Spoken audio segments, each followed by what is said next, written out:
Live here. We had the opportunity. We've got Chris Ballard, general manager of the Indianapolis Colts, and we're live on Facebook, Chris, and YouTube.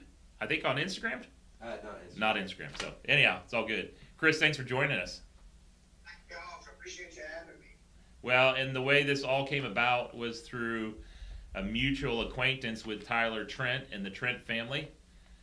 So you donated this time, in essence, to that cause, and we were the lucky winners of that auction item. And I was talking with Tony. I had Tony and Kelly over to our house last night for dinner, and it was a lot of fun. We had a great time. We walked down and got some ice cream and had Lightfoot's sweet corn, and just a good time. I wish they had been able to bring their boys, but they weren't able to make it. But anyhow, so we got it. Tell me a little bit about your interaction with Tyler, and I want to tell you a little bit about mine after you're done, but then and the Trent family and kind of all of that.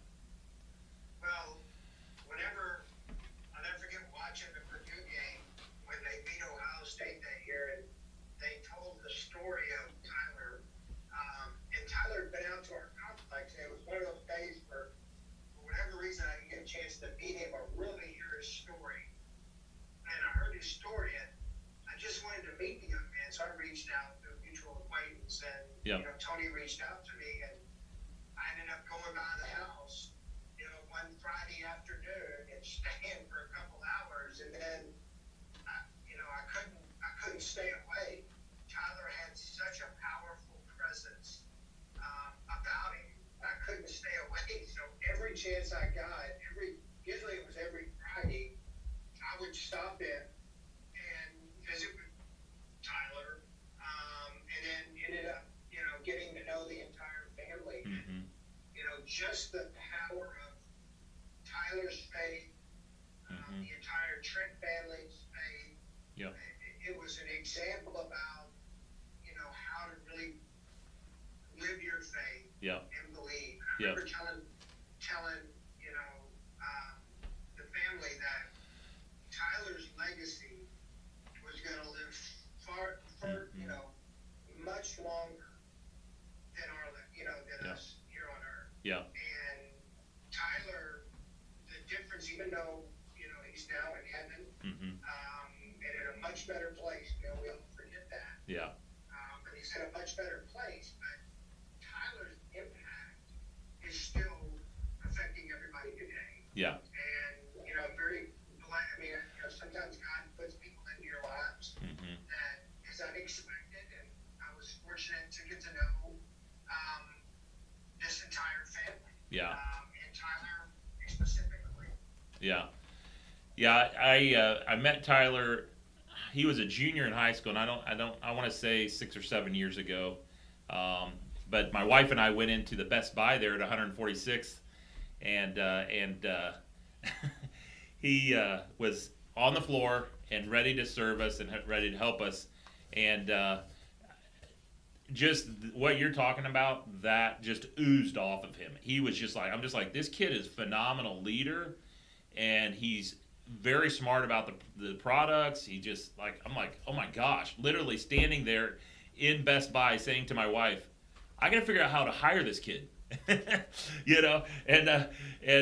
I actually did hire him right shortly after there to help me shoot a drone video over in Zionsville, and we shot a drone video of one of our exterior projects, and we interacted, and then he was actually entertaining, being a project manager for us, and then he said, I'm actually going to go back to school or head to Purdue.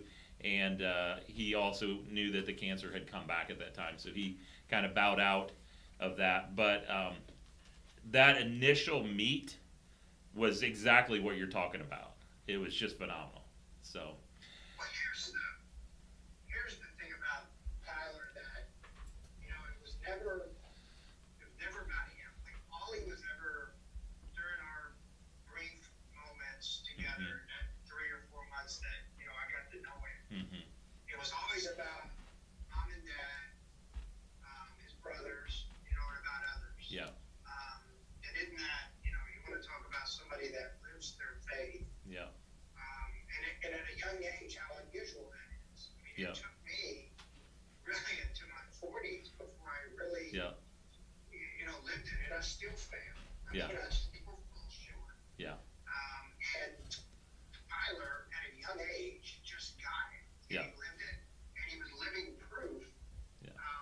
that Jesus came and died for us, and he believed it. Lived Yeah. it. Yeah. That's awesome. It's so fun. We were, just chit chatting a little bit about that last night, and just it was what a blessing his life's been, and I hope to continue to help that. We're going to put in the comments below where people can go to check out the Tyler Trent Foundation and maybe give if they want to that foundation. So it was fun being part of the golf outing. Better calls. What say that? There's not a better calls out there. Yeah, yeah. Hey, so we got some questions. I asked our staff and kind of put it out on Facebook World. I didn't get anything from Facebook World, but our staff and my son Joe, he's got a couple questions. So if we can dig into those, because I want to be sensitive with your time. No, you're good. So one of our project consultants here, his name's Logan Macaluso. He played baseball and at a college level, and he asked me. He says, Chris, we know you have a good eye for identifying talent with draft picks like Darius Leonard and Michael Pittman Jr. What are some specific factors that you value when identifying talent? Also, what are some of the steps you take prior to pulling the trigger on a guy you see fits the team? Okay, that's a good question. That's a big question. So first thing is I have a tremendous group around me. Sometimes I give way too much of the credit. I've got a great group of scouts. They're very talented, and we talk about it all the time as a group. We're in the elimination game. We're going to eliminate the prospects that don't fit us. They might fit other teams, and they might go on and become great players, but they don't fit our criteria. And we have a certain athletic skill, athletic numbers that we want to hit for them to be there. So the testing is important. It's not everything, but it's important. The tape is extremely important. We put a lot of emphasis on the tape, and then you're coming down into some of the analytical work that we do, and also the medical information. We talk about, and I think this applies to any profession, in any successful business, those who have the most accurate information and the best information usually make the best long-term decisions. So the athletic, the tape, all the tangible stuff that we can get about the player is critical. Yeah. But another area is the character. We put a huge emphasis on the character, and that's important to us. And look, it's probably important to most teams too, but we're pretty selective. It's hard to get into our locker room. We're not perfect. We don't have a perfect batting average with it. But the one thing all our scouts and coaches and organization understands is that we're gonna, when you're brought into this organization, you not only represent yourself and what how you play, but you also represent your teammates, the Indianapolis, the city of Indiana, the state of the city of Indianapolis and the state of Indiana, and that's a big responsibility. We expect you to hold a certain standard when you do it. Now, we always got to remember that these are young kids and they make mistakes, and I get that. I made mistakes too when I was young, so they're not going to be perfect.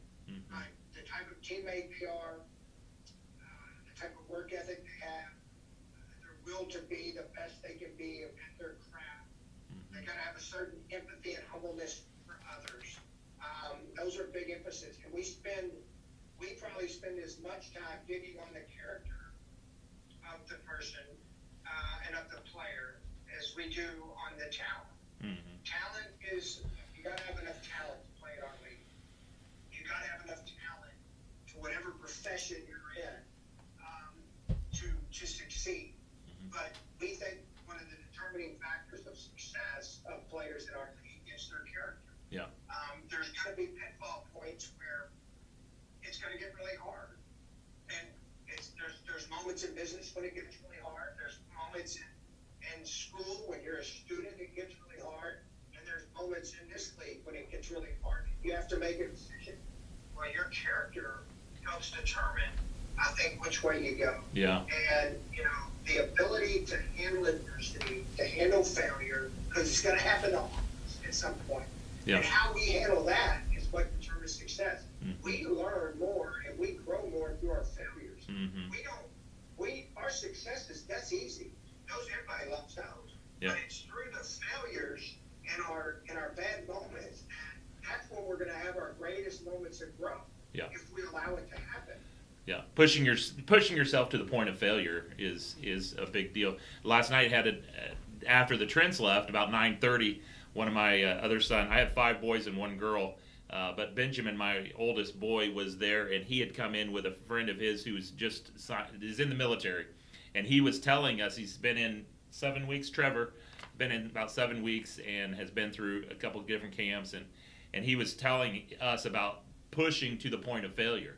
2.5 hours doing, all these different push-ups and all these different activities, but they're just trying to push you to be so much better of a person and clear focused and that. I mean, that's a big deal. So that's awesome. Joe's got a question for you. So we we traded for Carson Wentz this last season, and but we also drafted 2 years ago Jacob Eason, and I've heard a lot about him growing and how he's playing and everything. So are you planning on using him this season, or are you still trying to develop him into what you think could be a future franchise quarterback? That's a good question. So, look, I think if you look at the history of the league, I don't know if we've gotten away from it, but I remember I was in the same division with Green Bay when I worked for the Bears.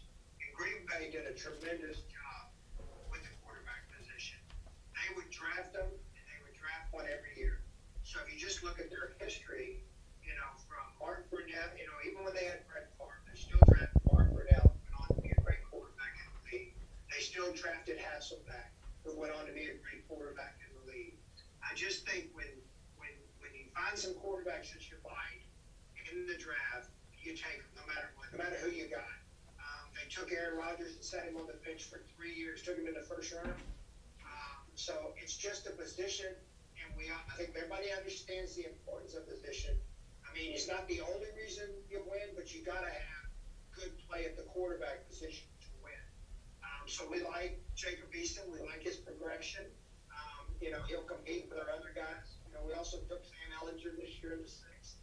And we have a young kid by Caleb Morton, so we'll let those kids battle it out, see who can become the backup. But we're always looking for young quarterbacks that we can develop. Yeah, so one of my things I wanted to talk about was a little bit of leadership, and I'd like to kind of poke in a little bit and say, okay, what are some of the ways that you are helping? Because the quarterback role so many times is esteemed as the leader, right? But I love John Maxwell has the 21 irrefutable laws of leadership, and we as a staff have been doing that. Every Friday we cover one of those chapters, and we talk about that every Friday at lunch, and so we're in that. And so what I'd love to do is hear from you, like how are you, what is that role? Are there other key people? Do you see other people come out of the woodwork that are in that are great influencers, but they're not the quarterback? How does that kind of play out? And then how do you try to lead and influence? So kind of 2 questions there. Well, look, the quarterback position is always going to be the focal point. That's the nature of the position. So a lot of times they're going to get probably more credit than they deserve. And then they're going to take all the blame when it happens. And I've been around and seen throughout this league, there's different kinds of quarterbacks. There's guys who lead strictly with their actions and performance. And there's those who are vocal and, make the whole thing go. But at the end of the day, it's your everyday actions that make you a leader. And every one of our players, I see them all as having some type of leadership. I think everybody's got a leader in that. Now, Now, we all don't do it. We're all not the same in how we lead. There's other people that lead just through their actions and daily performance. And that's okay. That's the way they lead. You don't have to get up on a pulpit and speak every day to be a great leader. I've been lucky in my profession. I played for Barry Alvarez, who at Wisconsin built just a tremendous program. I went and worked for Ron Harms at a small Division II school, Texas A&M Kingsville in Texas, and he's in the College Football Hall of Fame, which is quite an honor. And I go with Lovie Smith, then Andy Reid, now Frank Wright. And at the end of the day, all of them, their number one trait was they were authentic. They were their authentic self. Yeah. They didn't try to be or paint or do anything that wasn't who they really were. Yeah. And to me, the best leaders I've been around, they don't try to fake it. This is who they are each and every day. Coach Reed told me something when I took the job here. He said, Chris, every day, when you walk in the building, they're going to look at you. And, usually the building is going to go as you go. And so you can't have bad days. Even when the ship feels like it's about to sink, you can't have bad days. So I wish I could tell you, I just kind of am who I am. And I don't blame others for mistakes. I figure the way I always looked at it was I'm in charge of everything that goes on. And so when things go bad, then that's my fault. It falls on my shoulders, and I'm not going to place blame on anybody else when things don't go the way they're supposed to go. Yeah. And I'm also have enough self-awareness to know that when we have success, that it wasn't directly because of me. I was a part of it, but I have a lot of other people that are doing tremendous work. At the end of the day, I can't manage and lead every department. My job is to help everybody do their job the best they can do it. Yeah. Give them the resources and support that they need so they can be the best they can be in the job we're asking them to do. And then support them. Yeah. And make sure that they feel a comfort zone to where if they make a mistake, it's not going to be the end of the world. Right. Mistakes are portals of discovery. And the only way you're really going to get real creative juices going and do something really special, if people feel they have the freedom to do that, and they're not going to have their head on the chopping block. Yeah, no, I love that. Thank you. That's awesome. All right. My style from a leadership standpoint, I absolutely, there have been times when I've wanted to be in a position, so have positional leadership, so I've wanted to have something, but I absolutely love being on the flip side of that, and the second law in that 21 irrefutable laws of leadership with John Maxwell is the law of influence. And I absolutely love to be kind of the guy on the side that's just maybe speaking into the life of somebody off to the side. On the other side of this board right now, I got Drake here, right? 15-year-old kid. He's phenomenal with the IT stuff. He's killing it. And, I'm here to try to encourage him as a business owner, as a father, as a Christ follower, saying, hey, what can I do? My sons, my kids, same thing, and I think as people, we get afraid to fail, but I think that we got to encourage each other to. That's where the success is then come out of that. We've learned, and pushing ourselves through that. So, all right, hey, Chris Bragg from Sherwin-Williams. I also shouted out to all of our Sherwin-Williams people. So they're one of our providers. I gave them an opportunity. I got a text of 18 store managers across the city of Indianapolis. Going and Chris Bragg's one of those store rep, or he works with us. So he says, what has been your biggest key in recently finding great cornerstone players in the draft, and are you the one who makes the ultimate decisions in that draft selection? Kind of goes along with what Joe was asking, but slightly different. Well, look, I'm the guy that pulls the card on draft day. And ultimately, if the pick doesn't work, it falls on my shoulders. But we have a very precise process that we follow, where we're getting a lot of input from our scouts to our coaches, medical. I mean, everybody's got a little piece in a player coming in the building, and when they're in, being successful, because they're all putting their hands and touching this player in a certain way. And then ultimately, Mr. Irsay has to fight. He puts enough faith in me to make the final call. But there's time. I mean, look, Mr. Irsay has great knowledge of this game. He was a GM at one time. So why wouldn't I, poke into that, tremendous resource that we have? So I'll never forget it. You got I was telling the story yesterday on McAfee about Jonathan Taylor, and he had seen Jonathan Taylor play. I mean, he's on TV all the time, but he knew how much we liked him, and we're about 3 picks away, from us picking a year ago. And I just remember him popping up on the Zoom and saying, "Chris, y'all like this guy, go get him." Yes, sir. We'll go get him. And it ended up being a great decision. So ultimately, there's certain, in terms of cornerstone players, we're always looking for guys with unique traits that can be dominant at their position. And then when you match that with the character, you have a chance to have a real cornerstone player. But everybody has a say in it. Ultimately, I pick the card off the board. But usually we have had so many internal discussions up to draft day that we've got a good idea who we're going to pick. Sometimes it falls a little differently, but we've got a really good idea who we're going to take. I didn't know I was going to give John Maxwell so much credit today, but he says everything rises and falls on leadership.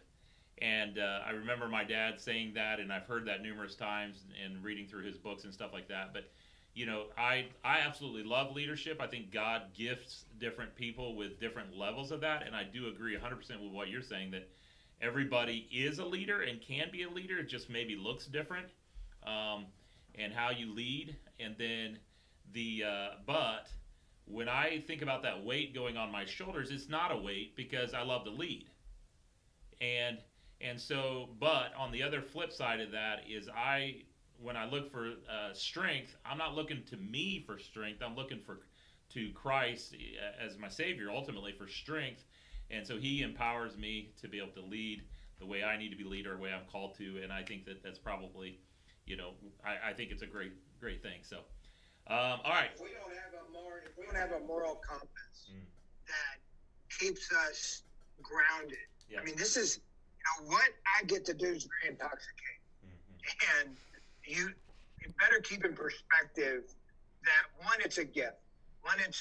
It's a gift to be able to do what I get to do. Yeah. But also to stay grounded and know that there's a higher purpose out there. Yeah. And you can never lose that perspective. Yeah.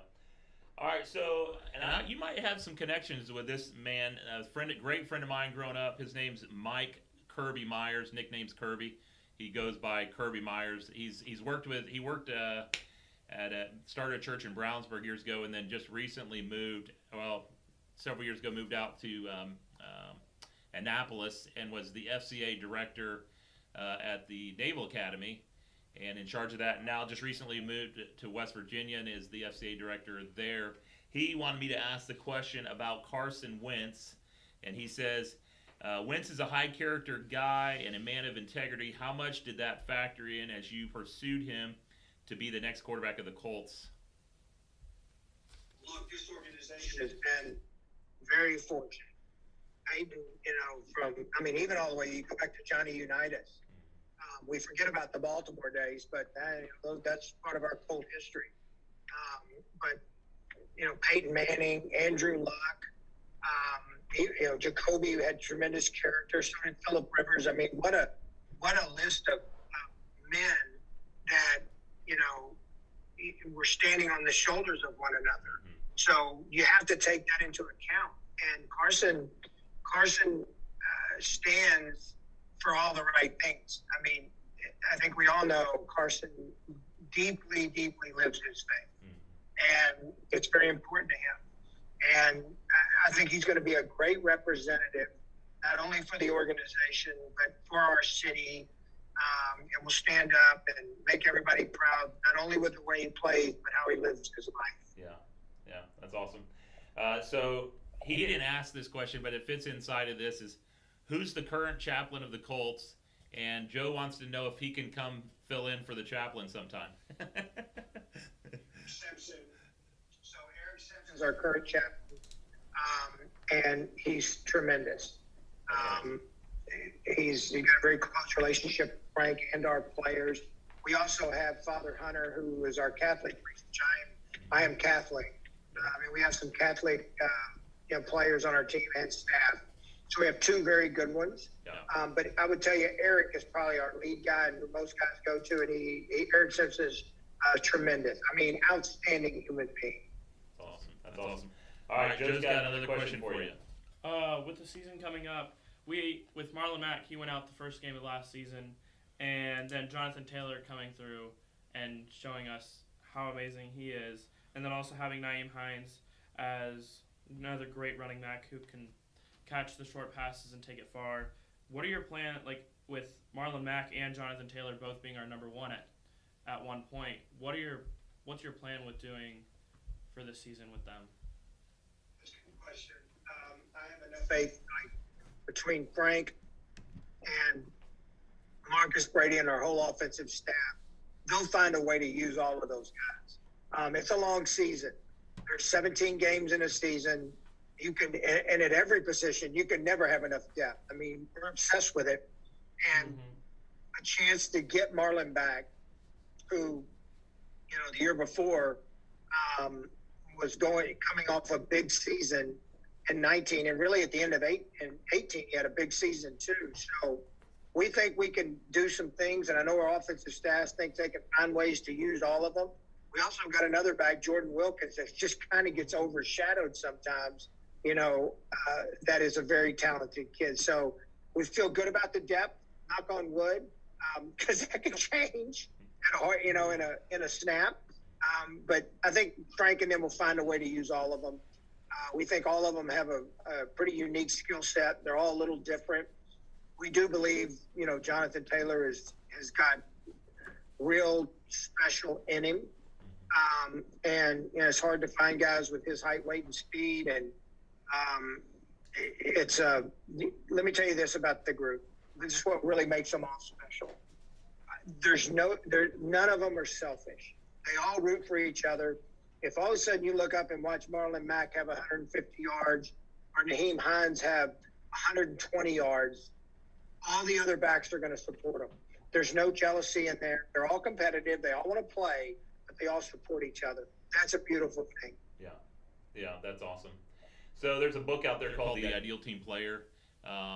There's 3 key points in there that Patrick Leonochi adds in there, and it's people that are humble, hungry, and smart are people that are an ideal team player. And we've adopted those here. I have them on our front office wall. So when you walk in the office, you see on the wall, humble, hungry, and smart. And so I absolutely love to grow, meaning I don't want to maintain. I don't like to just sit stagnant and not do that. And so that being said, oh, shoot, I lost my thought. Oh, so I have another saying that says, I let go to grow. I need to let go in order to grow, okay?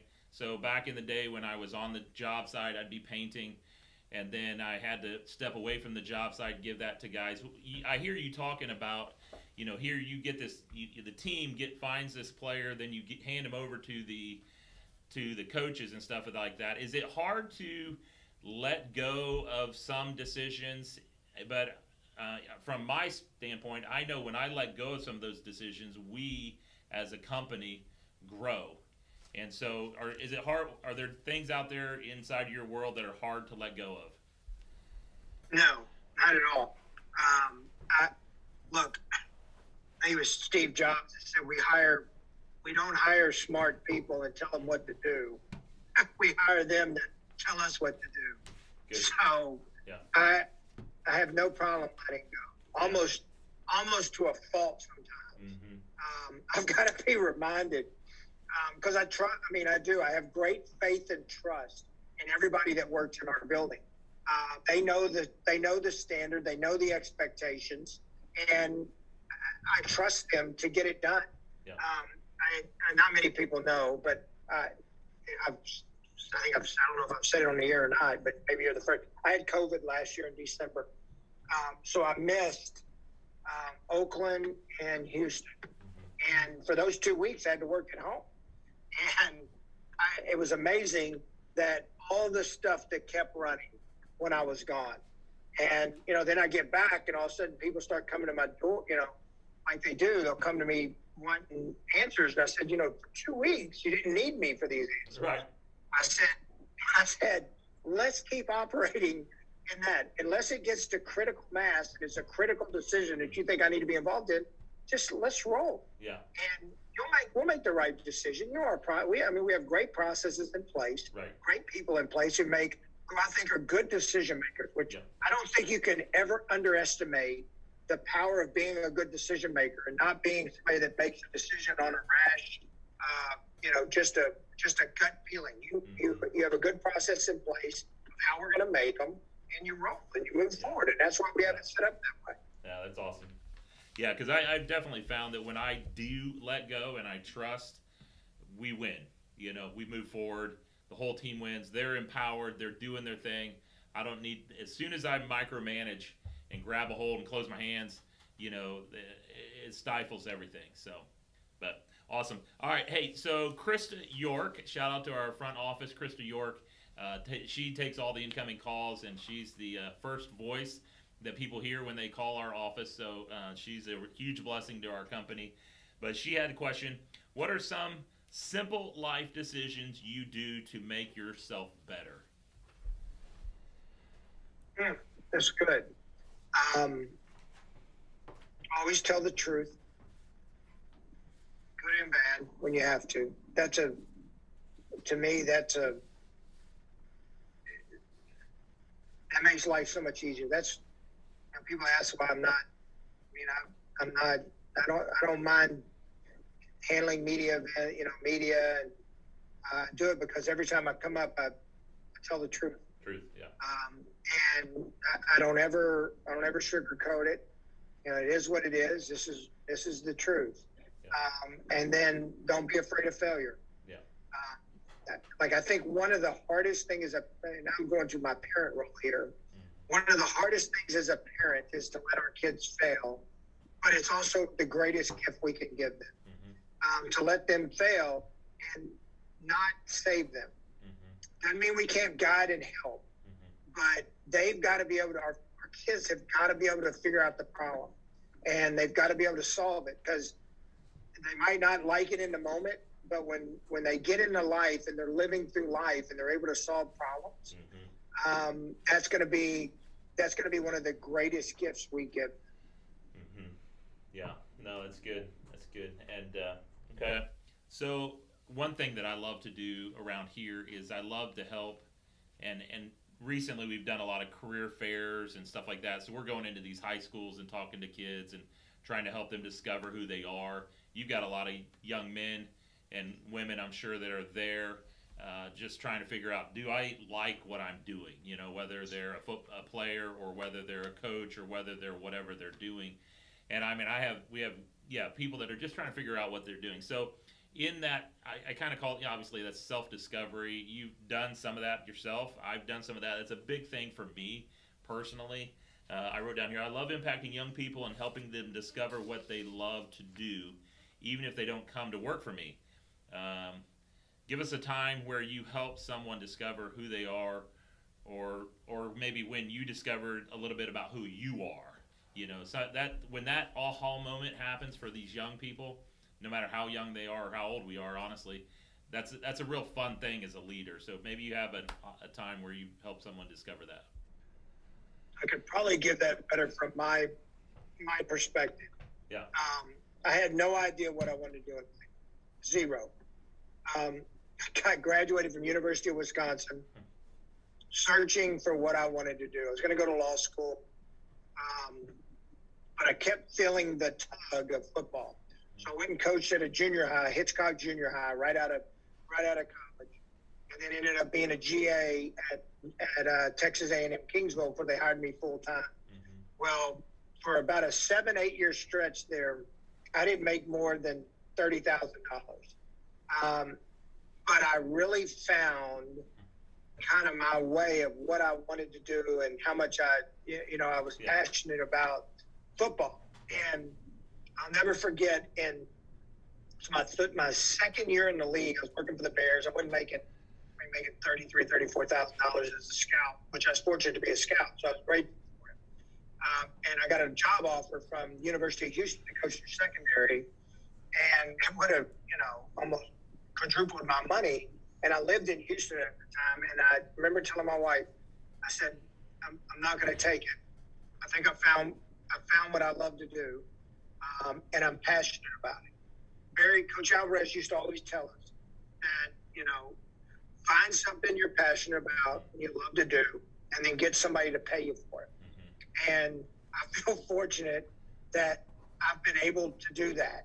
Now, saying all that, I've never taken a job for money, not one of them. Every job I've ever taken has been, I've bet on people. Every step along the way, I've turned down more jobs than I've taken. And I've always done that because I've bet on people. I'm betting on the people that I'm going to work with, that one, they have my best interest and my family's best interest at heart long term. Two, my work was valued. That was important to me. And three, am I growing? If I could answer yes to that, I was going to work and the money didn't matter. I knew that would work out. Yeah, that's awesome. My dad, his name's Joe. We named Joseph after him. He's alive, lives in the west side of Indiana, and he's a pastor. I grew up in a pastor's home, and he would say, Jason, I've never, you tell me what, I'm here to preach. That's what I want to do. So if you want to pay me, great. If you don't, God will provide. He'll take care of it, and So and God has. It's been fun to see that. So when you find something you're passionate about, for the young people that maybe you're listening, just anybody that's struggling to try to figure out what am I good at, then you find something you're passionate about, dig into that, figure out how to maybe monetize it or get somebody to pay you for it. So. Jason, it's even harder today because the comparisons that people do with them. That was hard for me. I had great friends in college and from high school that had gone on at a young age and had a lot of success and were making a lot of money and doing well, and I'm looking over at them going, here I am making nothing and they're killing it. There's some self-doubt. And in today's world where social media and the comparison of what people think you should be, instead of having the internal belief and faith that this is what I was meant to do. Yeah. And money, being passionate and really loving what we do. Yeah. That's what matters. Money will come. Yeah. If you do things right. Yeah. That's awesome. All right, two last things. I'll ask you this. Prentice Jackson, he is a store rep on the south side of Indy. And he says, maybe in the inner city, I think he's maybe at Lafayette Road. Anyhow, with the addition of Kwity Paye, who's going to be a dog, he says, Eric Fisher and Carson Wentz, and basically being a play or two away from beating a good Buffalo team, does he think these key additions put them among the upper echelon team in the NFL and ready to make a run to the Super Bowl? All right, so here's how I look at every year. Every year is different. Every year is a new start. Good or, no matter how the last year ended, it's a new start. Do we like where we're at? Yes. And are we excited about it? Absolutely we are. We're going to go through some little growing pains with some of these young players because they're entering into a league where, it's different and the style's different and what we're going to ask them to do is a little different. But at the end of the day, it's still football. Yeah. We think they will perform at a winning level, and it's going to be fun to watch. But every year is different. We got to work and we got to earn everything that, we're going to get. So we have a lot of work to do. Training camp starts here in about 10 days. And, from that first day going forward, you got to earn the right to win in this league. Yeah. And I don't care what you did last year goes out the door the second the ball is kicked off week one. It's done. Nobody even talks about it anymore. Yeah. No, that's good. That's good. Last thing, and then Joe's got one last question. And let's just talk briefly about culture. I wrote here, we are blessed to have some great people here at Heritage who are former college and high-level athletes. A winning culture is a big deal around here. How do you strive to impact the culture in the locker room for the Colts organization? Well, look, we put a lot on our locker room. And like Frank and I talk to him all the time about this, and we'll talk to him again. We talked to him in May when they were in, and we'll talk to him again at training camp, that we only go as far as they're going to take us. Like, we can guide. Frank and them can coach their butts off, put the best schemes in. But at the end of the day, pure accountability in that locker room is critical. So, one, getting the right type of men, the right type of people in that locker room that all have the same type of makeup and values in terms of winning and being part of a team. They have to police it. They have to hold each other accountable. They know. Players know. They know the ones putting in the work. Right. They know the ones that are cutting corners, and they have to handle it. I don't want to spend, and Frank, we don't need to spend all our time disciplining and finding players. If we're doing that, then we brought in the wrong players. Yeah. So that's a big thing with us, and that's a big thing with our players, and I think our players take pride in it. Yeah. And I think they handle it well. And as they've grown older, and guys that have been here 3-4 years now, they understand what the expectations are, and they know what winning looks like. Yeah. They've done it. They've gone to Houston and won a playoff game. They came very close last year in Buffalo, and I know this. They don't like coming out on the wrong end of things. And they know that you can't cut corners to win in this league. It's too hard. Yeah, that's awesome. All right, Joe's got one last question. So, on the field, you got a lot of help down there, and I was wondering if there was any way that I could get on the field this season, even just to fill up water bottles, just be there with the guys. Waterboy 101. Well, because of COVID, and we're still I want to say it's the new normal. We are still under pretty strict protocols.